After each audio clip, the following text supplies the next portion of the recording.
Hello， 大家好，我是兜兜。轩儿睁开双眼，告诉萧炎该动身了。萧炎的双眼火热，对于净莲妖火，他势在必得。进去之前，轩儿告诉萧炎，传说净莲妖火能够以人的情绪为引，使妖火从人体内诞生。一旦体内出现妖火，就算是灵魂都会被焚烧成虚无。轩儿让萧炎进入妖火空间后，不管看见什么，都尽量保持心境的平静，不然的话将会引来妖火临身。进入光圈的那一刹那，萧炎浑身的皮肤都骤然紧绷。这是一片弥漫着乳白色火焰的奇异空间，即使萧炎体内有5种异火，也感觉到异常的燥热。萧炎眉头微皱，他明明是和薰儿等人一起进入的这片空间，但现在这里只有他一人。这里给萧炎的感觉让他十分不安，他用异火将整个身体包裹后，决定先行离开。萧炎朝前飞了10来分钟后，火海依旧没有尽头，也没有见到任何人影。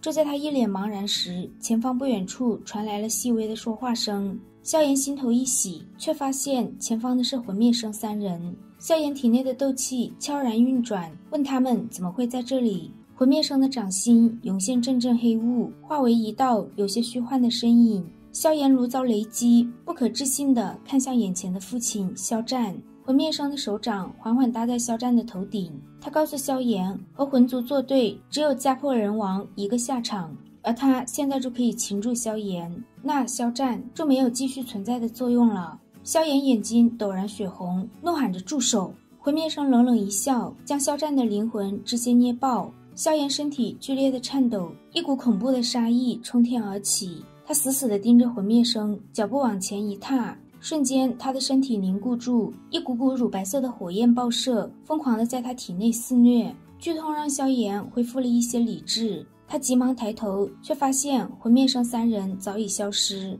萧炎猛地回过神，知道自己中了妖火的计，他将自己体内融合了5种异火的新生异火飞速运转，面对萧炎体内异火的疯狂反扑，乳白色的火焰僵持了一会儿后，就被尽数逼了出去。萧炎抹了一把冷汗，异火涌上眼瞳，乳白色的火海消失不见，取而代之的是一片约莫数十丈范围的乳白色气雾。气雾中，不少人的身体被乳白色火焰包裹，最后化为灰烬。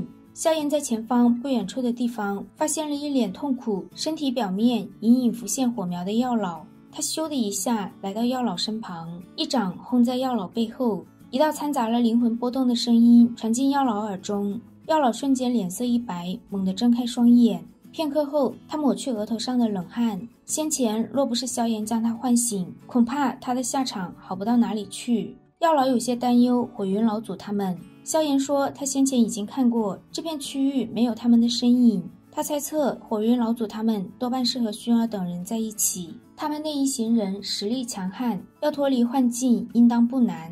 萧炎带着药老冲出气雾范围时，不远处的薰儿欣喜地喊着萧炎哥哥。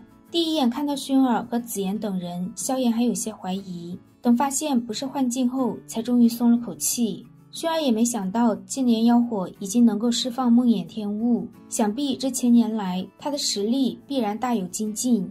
梦魇天雾原本是净莲妖圣的独门绝技，据说他曾经施展这招笼罩一座城市，城市中的人感觉在其中生活了数百年。待雾气散去，他们才发现那100年经历仅仅只是一场梦幻。说起净莲妖圣，萧炎便想起自己脑海中那个从进入这里就变得异常安静的光团。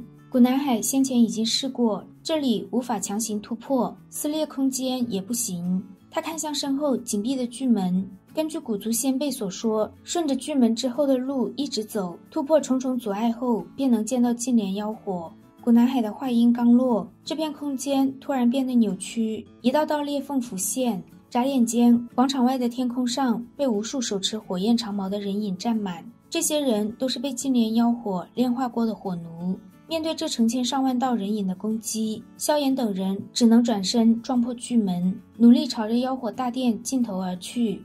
巨大的殿门被萧炎一掌轰碎，在这之前，他们已经闯过了数个关卡，突破了无数火奴的封锁，而越往里面闯，火奴的实力越强。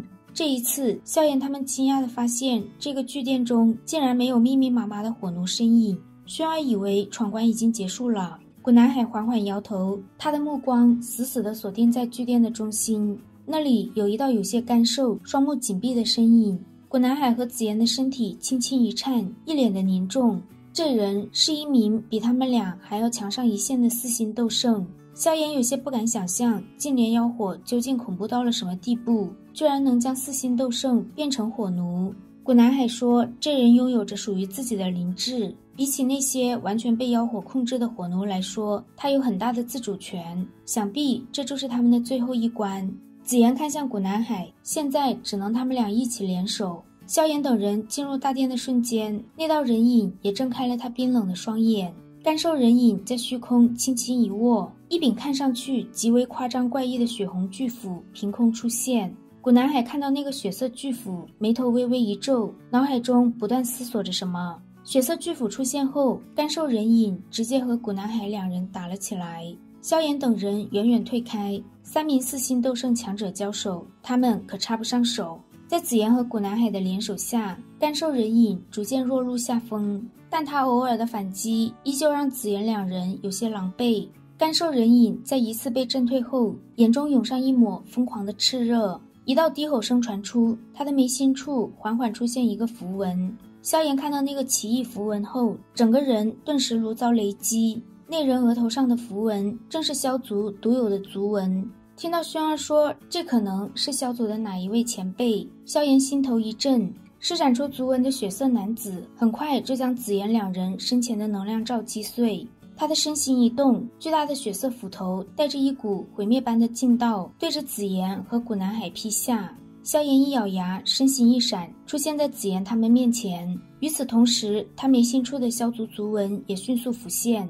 巨大的血斧在萧炎眼瞳中急速放大，最后在距离萧炎头顶半尺距离时，血斧猛地停住。干瘦男子僵尸般的脸上也终于有了一丝波动。萧炎松了口气，将袖袍中的火莲悄然散去。他抬起头抱拳问，不知前辈高姓大名？在下萧炎，萧族之人。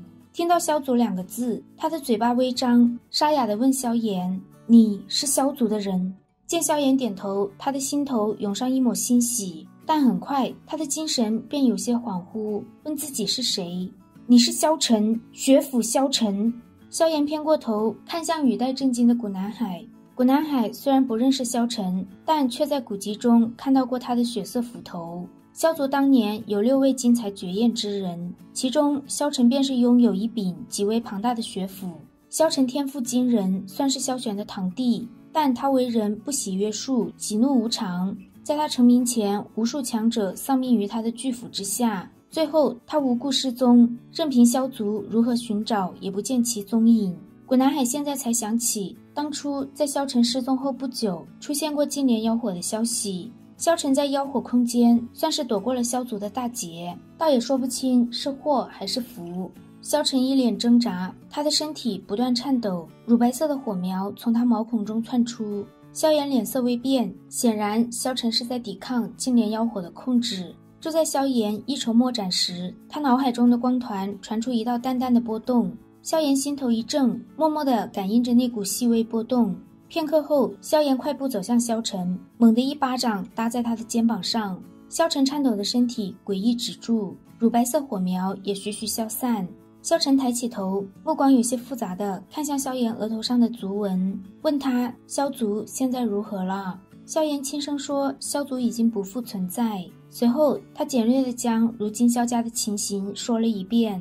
萧晨紧握的拳头上缓缓滑落一滴滴殷红的鲜血。萧炎知道萧晨心中无比的悔恨，但就算他一直留在萧族，恐怕萧族也避免不了那番结局。萧炎让萧晨带他们去妖火所在的地方。萧晨摇了摇头，说他们不是净莲妖火的对手，但留在这里也是没有活路的。见萧炎坚持，萧晨缓缓起身，让萧炎等人跟他走。好啦，今天的视频到这里就结束了，我们下集再见，拜拜。